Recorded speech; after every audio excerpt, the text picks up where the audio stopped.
हरिओम नमस्कार. चिन्मय विज्ञान यूट्यूब चॅनलमध्ये आपल्या सर्वांचं स्वागत आहे. आज आपल्याला अतिशय अप्रतिम माहिती मिळणार आहे. ज्यांनी हिंदू धर्मामध्ये खूप मोठं कार्य केलं त्या आद्य शंकराचार्यांचा आज जयंतीचा उत्सव.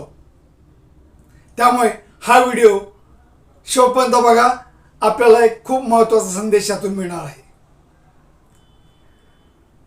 आद्य शंकराचार्यांनी हिंदू धर्मासाठी खूप मोठं कार्य केलं, महान कार्य केलं आणि या शंकराचार्यांचं फक्त आयुष्य 32 वर्षामध्ये त्यांनी पूर्ण भारतभर भ्रमण केलं आणि वयाच्या 8व्या वर्षी त्यांनी संन्यास दीक्षा धारण केली आणि संसार त्याग करून त्यांनी संपूर्ण हिंदू धर्माला एकत्र करण्यासाठी पूर्ण भारतभर प्रयत्न केले.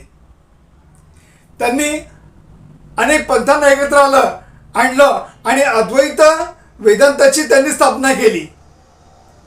त्यांनी वेद, उपनिषद, भगवद्गीता, ब्रह्मसूत्र या सर्व गोष्टींचा त्यांनी अभ्यास केला.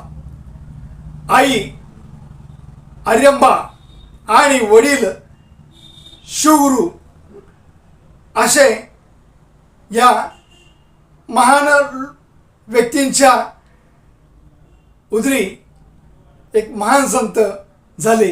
म्हणतात ना, शुद्ध बीजापोटी फैर साळ गोमिटी.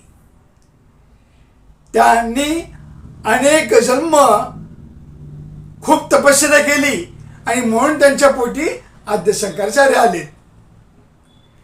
अशा या शंकराचार्यांना त्यांच्या जयंतीनिमित्ताने आपण त्यांना गुरुवंदना देऊन नमस्कार करूया आणि त्यांच्या चरणी आपण प्रार्थना करूया. या आद्य शंकराचार्यांनी पूर्ण भारतभर भ्रमण करताना उत्तरेमध्ये ज्योतिर्मठ म्हणजे बद्रीनाथ या ठिकाणी ज्योतिर्मठ स्थापन करून एक शंकराचार्य त्या ठिकाणी नेमले. दुसरे शंकराचार्य शृंगेरी पीठ दक्षिणेमध्ये, तर पूर्वेला गोवर्धन मठ जगन्नाथपुरी म्हणजे पुरी या ठिकाणी एक शंकराचार्य आणि चौथे शंकराचार्य पश्चिमेमध्ये द्वारका मठ असं त्यांनी स्थापन केलं. त्यांनी अनेक ग्रंथांची स्थापना केली, अनेक ग्रंथांची लिखाण त्यांनी केलं. भजगोविंदम, निर्वाण षटक आणि सौंदर्यलहरी हे ग्रंथ त्यांनी लिहिले. मध्ये त्यांनी म्हटलंय भजगोविंदम भजगोविंदम. अगदी डुकरासारखं न वागता तुम्ही गोविंदाचं भजन करा म्हणजे भगवंताचं भजन करा हे त्यांनी त्या ठिकाणीच म्हटलेलं आहे.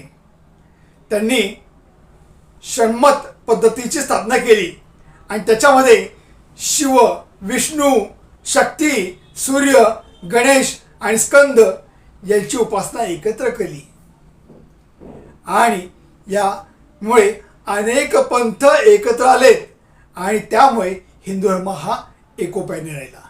त्यांना सोबत करुणामूर्ती होते ते शंकराचार्य आणि त्यांनी महत्त्वाचे संदेश असे दिले की आपण काय यायचं आहे त्यातनं तर अज्ञान दूर झालं पाहिजे, आत्मचिंतन केलं पाहिजे आणि एकात्मता स्वीकारली पाहिजे.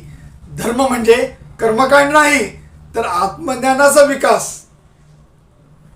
म्हणजे मी कोण आहे हे ओळखायचं आहे.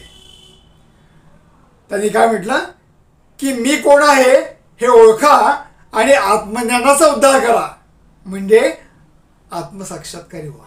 म्हणजेच मुमुक्षूचं लक्षण त्यांनी दिलं. मोक्षप्राप्ती झाली पाहिजे हा प्रमुख उद्देश.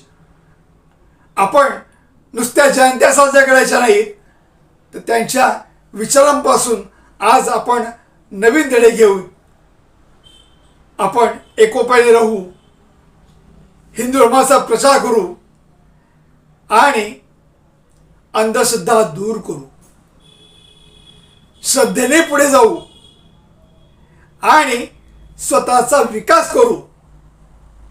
हरिओम नमस्कार.